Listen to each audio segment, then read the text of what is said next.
Bonjour, je suis Karine Arraza, la fondatrice de l'agence Papagayo Communication.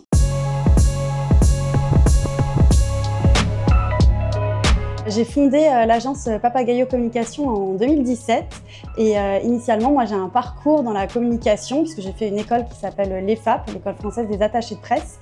Et donc après, j'ai fait tout mon cursus, que ce soit les stages ou mes premières expériences professionnelles en tant qu'attachée de presse. Et en 2017, à 28 ans, j'ai décidé de monter ma propre agence, donc Papagayo Communication, qui est une agence spécialisée en relations presse et en marketing d'influence. Alors aujourd'hui, à l'agence, on travaille pour plusieurs typologies de clients.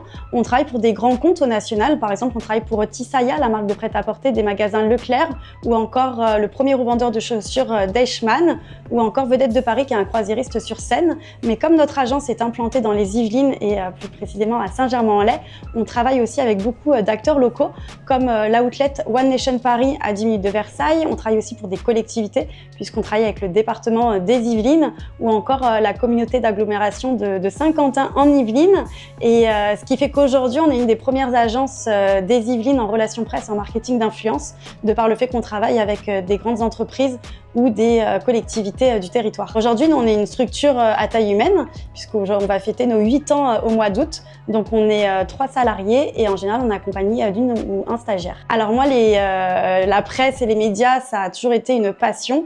Et aujourd'hui, moi, ce qui me plaît, c'est l'accompagnement de mes clients auprès des médias, réfléchir à des stratégies d'influence pour eux, pour les faire connaître et leur donner toute la visibilité selon leurs actualités. C'est beaucoup de travail puisque au-delà de mon travail au quotidien, ce qu'on appelle l'opérationnel, de mettre mes clients en lien avec les journalistes ou les influenceurs, j'ai aussi toute la partie de l'entreprise et de la gestion de l'entreprise. Donc oui, c'est énormément de boulot. Une journée type à l'agence, c'est un petit peu dur parce que nos journées ne se ressemblent jamais. Nous, il faut savoir qu'on est quand même rythmé par les actualités de nos clients, mais aussi les actus chaudes qu'il peut y avoir dans la presse. Donc il faut toujours rebondir sur certaines actualités. Mais déjà, en premier, c'est la veille média. Nous, on s'informe beaucoup, on regarde ce qui se dit à la radio, à la télévision, on lit aussi énormément la presse. Et après, bien sûr, j'ai tout le relationnel client, nos rendez-vous quotidiens avec les clients, avec les équipes, et puis bien sûr les journalistes et les influenceurs. Moi, quand j'étais salariée, je travaillais que dans des grandes agences, et aujourd'hui, il y a beaucoup d'agences à Paris de relations presse ou marketing d'influence.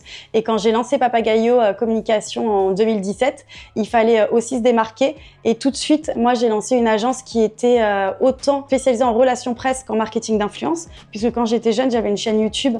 Donc du coup, j'ai toujours été passionnée par le digital. Donc dès le départ, je proposais à mes clients l'offre de relations presse et de marketing d'influence.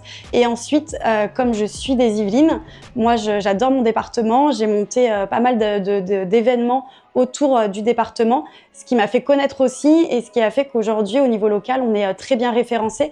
Et je pense que ma différenciation s'est faite aussi comme ça. C'est que j'ai été sur le territoire des Yvelines, là où il n'y avait personne, et ce qui m'a permis aussi d'avoir des clients nationaux, puisqu'il y a quand même beaucoup de grands chefs d'entreprise qui vivent dans les Yvelines. Aujourd'hui, mon plus beau souvenir, ça va être le recrutement de mes salariés, puisque forcément, qui dit recrutement dit expansion. Et c'est à la même époque où on a beaucoup de clients qui ont voulu collaborer avec nous. On a été dans beaucoup d'appels d'offres et notamment pour des grands comptes. Donc forcément, le virage et l'arrivée de mes salariés a été pour moi un vrai succès. Aujourd'hui, les objectifs de l'agence, c'est toujours d'être en croissance, ce qu'on est depuis 8 ans. On est une agence indépendante et je tiens à le rester. Et aujourd'hui, ça va être de collaborer avec d'autres entreprises du territoire des Yvelines, mais aussi au national, que ce soit vraiment sur tout ce qui est attrait au lifestyle, au tourisme ou à la décoration. Voilà, nos ambitions, c'est forcément d'être en croissance.